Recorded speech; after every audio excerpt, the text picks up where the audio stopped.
All right, hello everyone, and welcome back to another Black Desert video. So today I wanted to talk about grind spots for beginners. Now, what makes this one different than the other ones is if you are an actual beginner or you're like a returning player, maybe there's a chance you don't have all the adventure journals done, which gives a bunch of stats, or you just don't know where to go, and or you just want to try some other spots.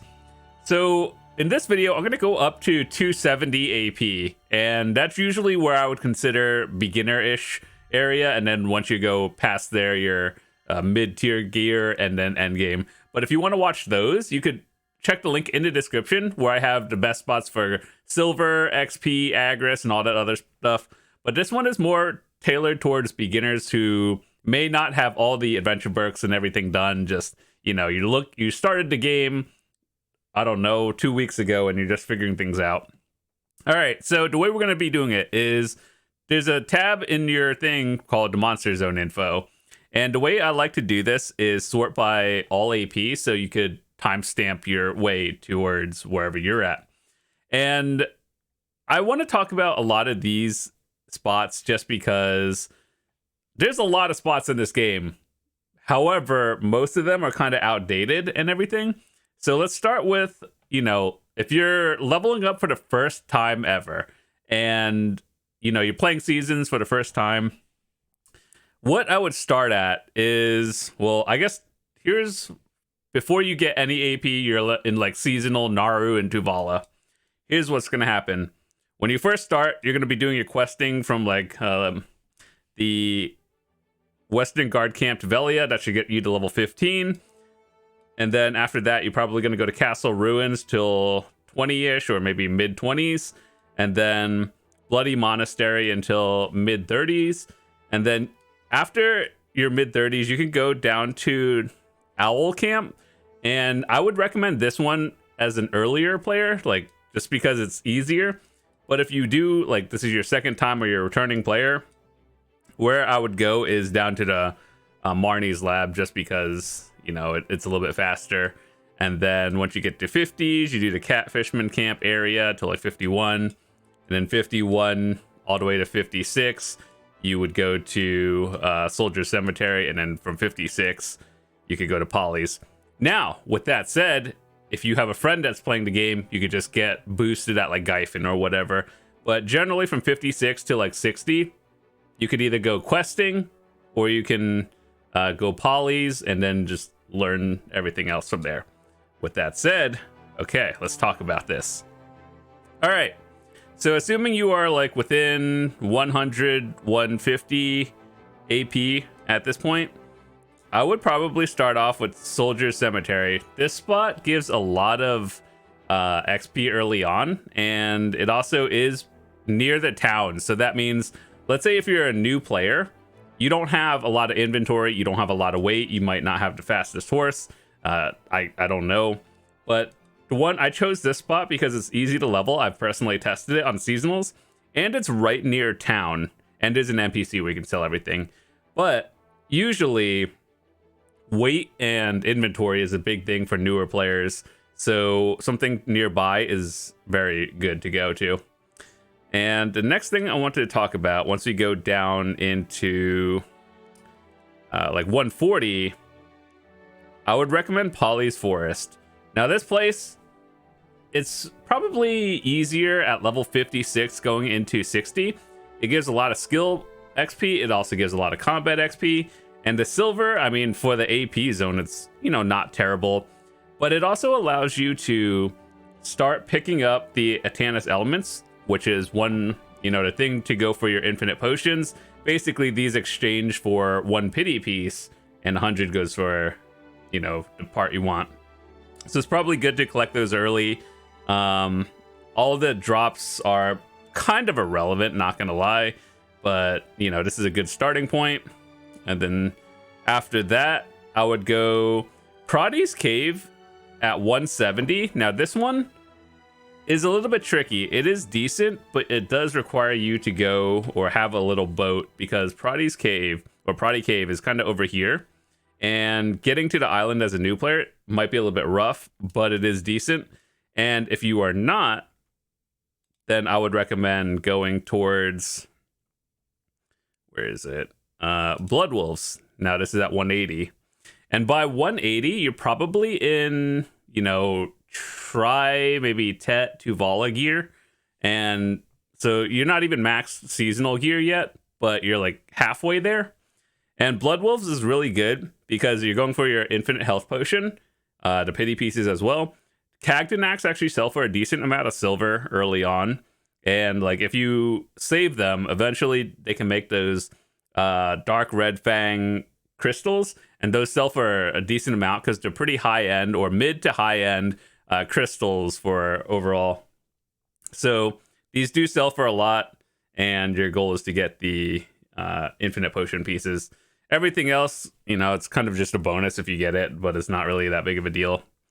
Yeah, so we talked about Soldier's Cemetery and then Polly's Forest. Let's see, Proddy Cave into Blood Wolves, and then Centaurs. Now, Centaurs is actually a very decent spot, but it does require you to have some journals done that give you the Agris Fever. So this thing over here, basically, it increases your trash loot while you're grinding. So this spot is only good with Agris, and basically this amount of trash loot gets multiplied very highly at Centaurs, and that's where a lot of people make their silver from. So in terms of everything else, Centaur belts are, you know, they're okay. They're not the highest thing, but a lot of the silver you get is from trash loot and then everything else. So very good early game spot. Probably like up there in the top 3 for entry level beginners. After that, some other spots you would go to are Shuriken for the infinite potion pieces. And this is something you might want to grind out early on and start doing it weekly if you're learning. Miramok, it's good for XP, but admittedly, like it kind of fell off a little bit. And when it says party of 2 and 3, that means a group spot in different rotations, or like say if you're just trying to leech and level up fast. These are pretty decent. You could do this solo as well, but it's kind of one of those things where you're more there for XP than silver, but I don't think it's bad. Forest Renaros at 190. Now this one is more for the infinite potion piece, the ancient one, and the silver an hour is actually not that bad. It's maybe like maybe 400 to 600 mil, which for a beginner, if you're at that AP range, is kind of decent. And you're going for this, if you get any extra stuff on the side, that's always good. But decent spot, not many people are here, and if you want to say you made the infinite potion pieces yourself, you can do that. Monchums, honestly, it's hard to recommend this these days. Like, it's a potion piece spot, but man, this spot, it used to be good, not anymore. Next thing I would talk about is, I guess, going down into 200-ish areas.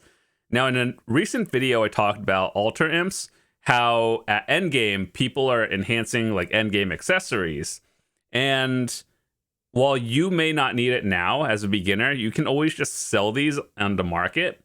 And it's a big chunk of silver as well. Plus, you're going for the cups or the shards to make the cups for your accessories. So, you know, these are something you should hold on to. And if you're not, well, obviously, if you're watching this, you're probably on the lower end of the AP scale. You could sell these for silver, and it's decent. So, yeah, this is one of the underrated spots I talked about in another video. Let's see. Some of these spots are good, but not the normal versions. Like the Deki or Elvia versions are better. Kratuga is probably an underrated spot nowadays because it used to be good, and then there's just a lot of things that power crept a lot of the gear and artifacts, like the Kabua's artifacts, basically dumpster on all of these. But for a beginner who doesn't want to spend like 5 to 10 billion silver on an artifact because you have better gear to work on, this is a actual better place because, for example, I talk about this every time, but if you grind a spot specifically, let's say for magic accuracy or something, the drop rate at places like any other ones that have like individual artifacts, they're kind of lower. But at Kratuga, they have everything, and the drop rate is pretty decent. So to give you a more or less realistic number from my experience, at Thornwood, you can get like one every 2 hours, and it's not even guaranteed to be the right one. But at Kratuga, you're getting like an artifact every like 10 minutes. So, you know, I think by large sample size, you should be able to get the one you want quicker. But yeah, aside from that, this is a pretty chill spot. The AP requirement isn't too bad. If you are enhancing these for Essence of Dawn and everything, it's an option. And yeah, underrated spot. The next thing I want to talk about in the 240 area is Swamp Fogans. Once again, kind of for the shards, but mostly for the Revived River necklace that you could sell, or I guess keep if you want to stockpile stuff for Karazad early on. You can do that, but it's just decent silver. Now, Underwater Sakraya it's actually pretty decent. So Tungrad Ruins, they're not like 200 mil or 300 like they used to be, but you do get a lot of Abyssal Essences, which is used for the Abyssal, or what is it, the Frenzy drafts.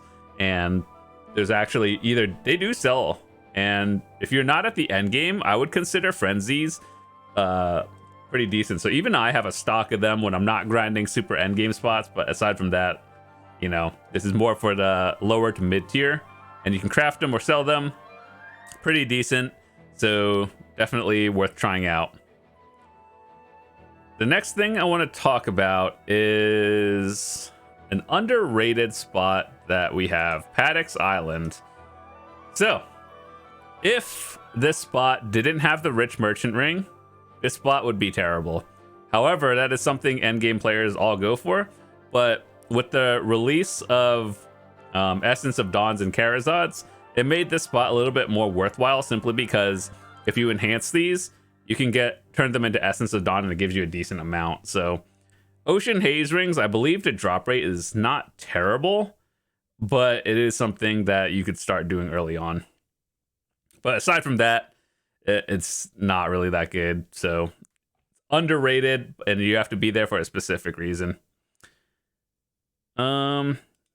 I guess going into the 260, Mirrorwax Labyrinth is a decent one, because it does drop iridescent light stones from the boss and then all the other stuff. So like if you're going for your Labresca helmet, or you know, you want to get the embers and flames and all this from the boss, it's a unique grind spot that's out of the ordinary, simply because basically it's like a cave, right? And there's like 5 entrances to a cave. You get your own room, and then 4 other people get their own rooms. And then after you grind like 15 minutes, you get sent into a new room. And after an hour or so, everyone goes into the center where they fight the boss. And it's unique. I really like this spot, but it's one of those things that, you know, a lot of the money you get comes from nice iridescent drops, which are at least almost 2 billion. If you get a flame or a bunch of embers, that's always nice for your Labresca. And then just other bonuses on the side.